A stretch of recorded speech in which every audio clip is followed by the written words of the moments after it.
Hello dear students. In last chapter we have seen about fundamental unit of life, that is each and every cell have capacity to prepare new organism. This tendency or the property is called as totipotency of the cell. As far as unicellular organisms are concerned, the single cells perform all the vital activities, for example digestion, respiration, excretion, etc. But what about multicellular organisms? In multicellular organisms, specialized functions are performed by different groups of cells, as blood flows for transportation of oxygen, carbon dioxide, food, hormones and waste material. Muscle cells are involved in movement. Like this, different functions are performed by different group of cells.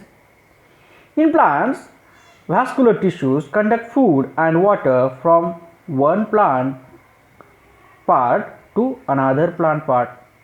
Thus, multicellular organisms possess well-developed division of labor to provide highest possible efficiency or particular functions. So, how we can define tissues?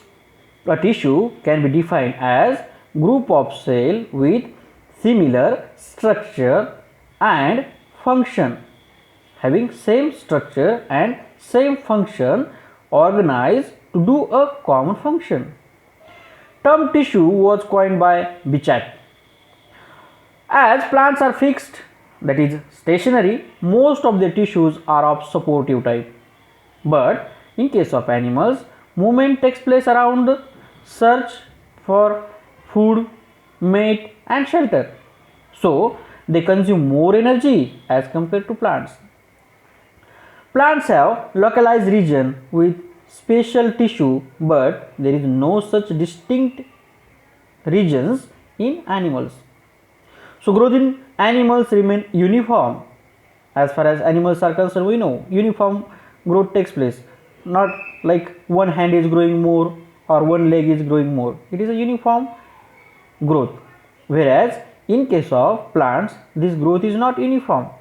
It depends according to situation, adaptation. Now the branch of biology which deals with the study of tissue is called as a histology. Now while studying tissues, mainly we will categorize this chapter into different types of plant tissues and different types of animal tissues. As far as plant tissues are concerned, let us see first plant tissues in first part, and in second part we will see about animal tissues. As far as plant tissues are concerned, these plant tissues are mainly divided into two types, that is meristematic tissues and permanent tissues. Now what is by meristematic tissues? The tissues which are having continuous growth, they are called as a meristematic tissues. So these are simple living tissues having thin walled, compactly arranged immature cells which are capable of division and formation of new cells. So these meristematic tissues are mainly divided into three types. Which are these? First is apical meristem, second intercalary meristem, and third is lateral meristem.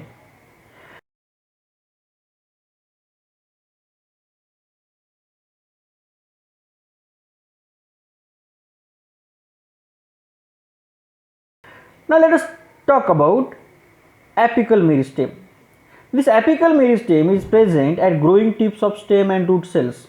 So at two apical part, apical means last wala part, end part. Cell division of this tissue leads to the elongation of stem and root, thus it is involved in primary growth of the plant. Now where they are present, as I told you, they are present at apical part.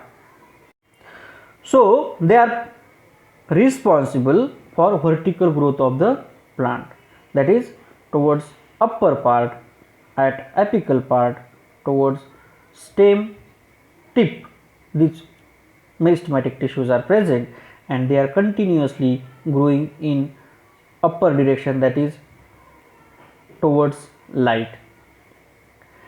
Now same type of tissues are present at root also, but roots are growing towards gravity.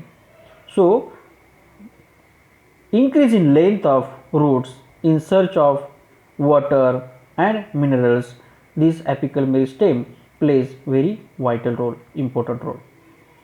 Second part is intercalary meristem. Now this intercalary meristem is present behind the apex, that is when apical meristem is continuously dividing and redividing, some part of the meristematic tissues remain as it is backside and they are remain at intercalary meristems. So these are present at the base of the leaf and internodal regions. These lead to the increase in the length of leaf as well as stem. Now for this, if you want to perform an experiment, you can see you just select one plant, put one nail on the stem of the plant, say above 2 feet from the ground, and if you search, if you see, if you observe after 1 year, what will be the height of the nail? It probably height might have increased, or it will increase definitely, because growth of the plant not only in apical meristem but in between also takes place. So this is because of intercalary meristems. Next one is lateral meristem. Have you wondered about how the girth of the plant is increasing, how the width of the plant is increasing? It is not in all cases at the same time, because you might have observed sugarcane doesn't increase its girth, that is width, whereas mango plant increase its girth, that is width. In case of bamboo plant, it doesn't increase its girth. In case of maize plant, it doesn't increase its girth, whereas in banyan tree or whatever dicot plants are there, they increases their girth. So this is the role of lateral meristems. So these lateral meristems are also called as secondary meristems. It occurs alongside of longitudinal axis of the plant. It gives rise to vascular tissues. Vascular bundles are made up of xylems and phloems. So between xylems and phloems, these meristematic tissues, lateral meristem, is also called as cambium, is present, which causes growth in girth of stem and root.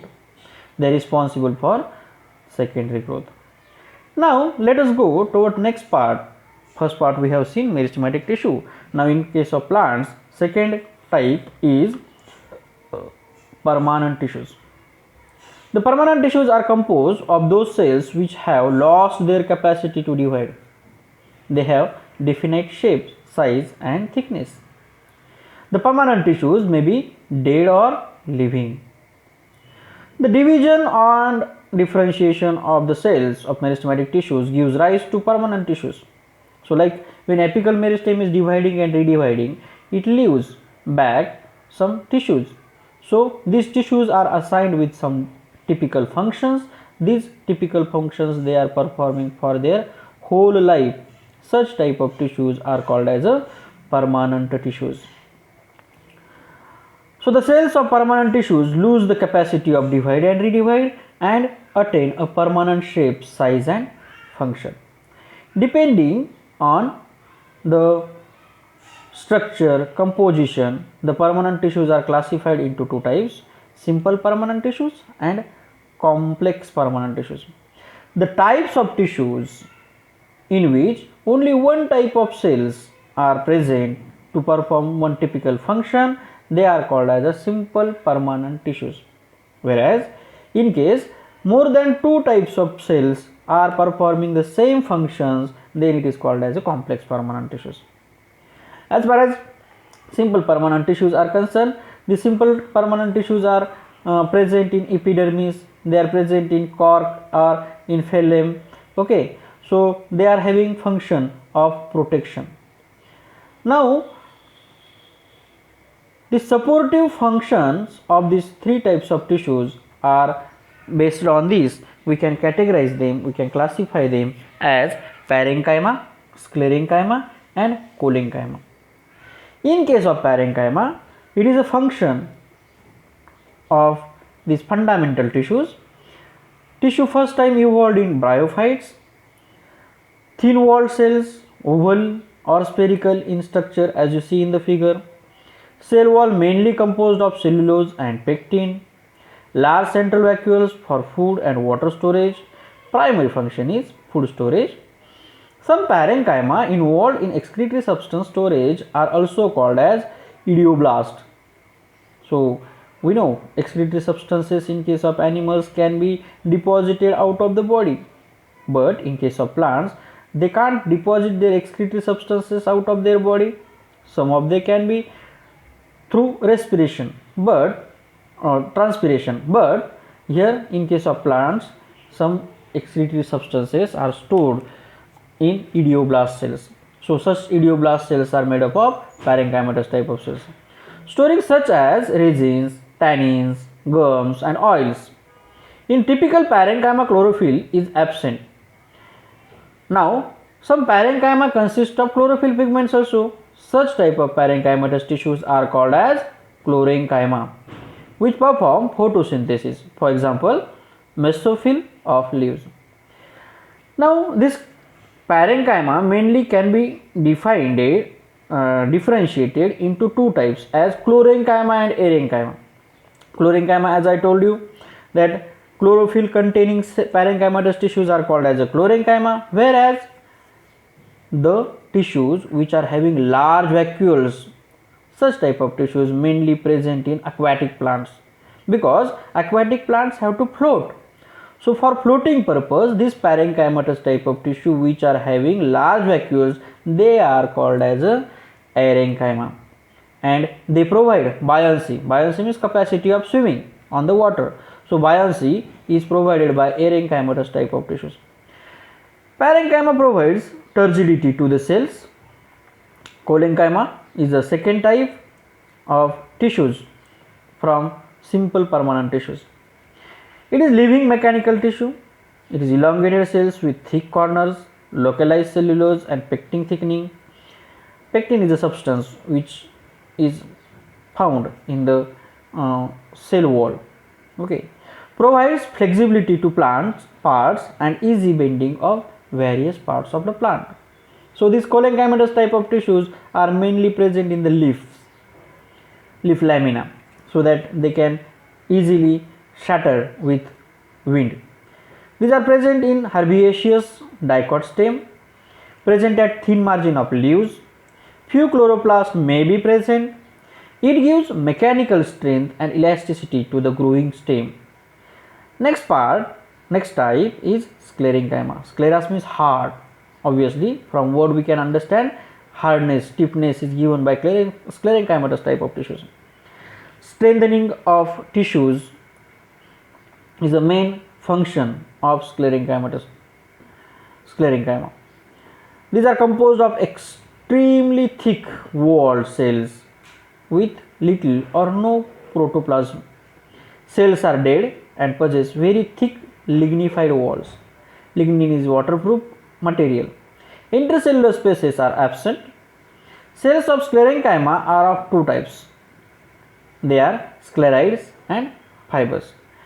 So these sclerides are having small lumen due to higher thickening of cell wall as present in drupe fruits like mango, coconut, walnut. Fibers, they are very long, narrow, thick lignified cells, lumen large as compared to sclerides, generally 1 to 3 millimeter long. In the thick wall of both the fibers and sclerides are present thin areas called as pits. Sclerenchyma fibers are used in the manufacture of ropes, mats and certain textile fibers. Jute and coir are obtained from the thick bundles of fibers.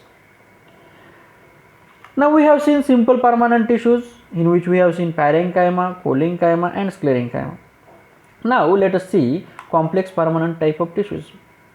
Now in this complex permanent tissues, I told you the tissues which are performing same function but they are having different structures. So group of tissues come together to perform single function, they are called as a complex permanent tissues. Typically It helps in transportation of organic material, water and minerals. It is also known as conducting or vascular tissues. Xylem and phloem together form vascular bundles. So, complex permanent tissues are of mainly two types. First is xylem and second is phloem. Now, these xylem are also known as a wood and is vascular and mechanical tissue. Thick walled cells are found in the form of tubular passage. Xylems are mainly responsible for conduction of water from roots to the upper part of the plant, various parts of the plant. So, transportation of water takes place through xylems. Xylems consist of four types of cells they can be called as elements. They are tracheids, vessels, xylem parenchyma and xylem sclerenchyma. Now, what is the function of tracheids?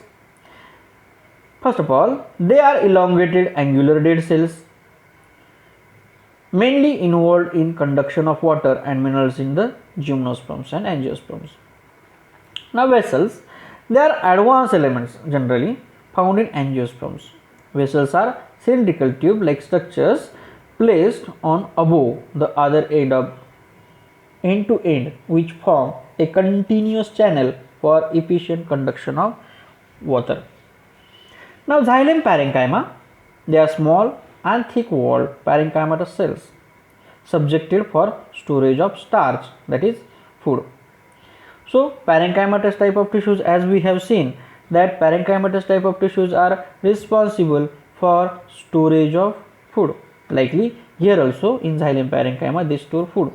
And what was the function of sclerenchyma? They provide flexibility or stiffness to the plant. So, here xylem sclerenchyma, they are non-living fibers with thick wall and narrow cavities provide mechanical support. It is very interesting here, except xylem parenchyma, other xylem elements are dead.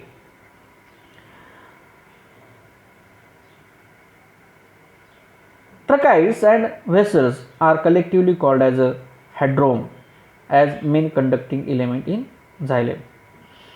The annual rings present in the trunk of the tree, they are called as xylem rings.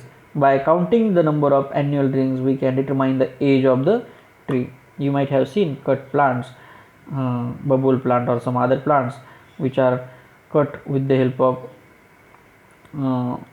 axe or with the help of some saw. So, what happens? We see the constriction rings. So, these constriction rings provide us the knowledge of age of that particular plant. The next part is phloem. This phloem, they all consist of both parenchyma and sclerenchyma cells. This phloem consists of four types of elements. They are sieve tube, companion cell, phloem parenchyma and phloem sclerenchyma. Sieve tubes are slender tube like structure made up of elongated thin walled cells placed end to end. The end wall of the sieve tube cells are perforated by numerous pores, they are called as the sieve plates. So, here basically this phloem is responsible for conduction of food. So, food, where it is synthesized? The food is synthesized at the different leaves. So, in the aerial part of the plant. So, here synthesized food is transported to different parts of the plant body. So, here again these sieve plates are responsible for stopping quick passage of the food particles through the sieve tubes. Nucleus of sieve cells degenerates at maturity. However, cytoplasm persists because of protoplasmic continuation of sieve tube with companion cells through plasmodesmata. These plasmodesmata are nothing but this is the passage between two cells. Sieve cells possess slime protein or protein which is concerned with growth and repair of sieve cells. Next part is companion cells. Companion cells have dense cytoplasm and prominent nuclei. Sieve cells and companion cells are also called sister cells. because they originate from single mother cell. Phloem fibers, they give mechanical support to sieve tubes. Phloem parenchyma, they store food and help in radial conduction of food. Now this is leptome. Upside we have seen hydrome, here it is leptome. Main parts of the phloem involved in conduction of food, which is sieve tube, they are called as a leptome. In xylem, only unidirectional movement is possible, whereas in phloem bilateral movement can occur. In phloem, except phloem sclerenchyma, all elements are living.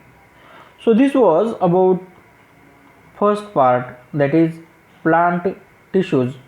Present different types of plant tissues, their functions, their properties I told you.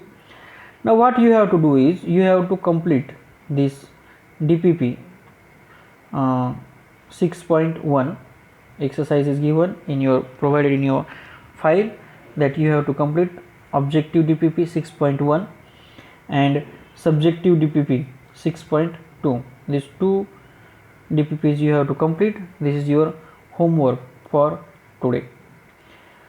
See you in next period, next class, in which we will talk about different types of animal tissues. So animal tissues are also very interesting topic from this chapter. Let us discuss about it in next class. Thank you very much.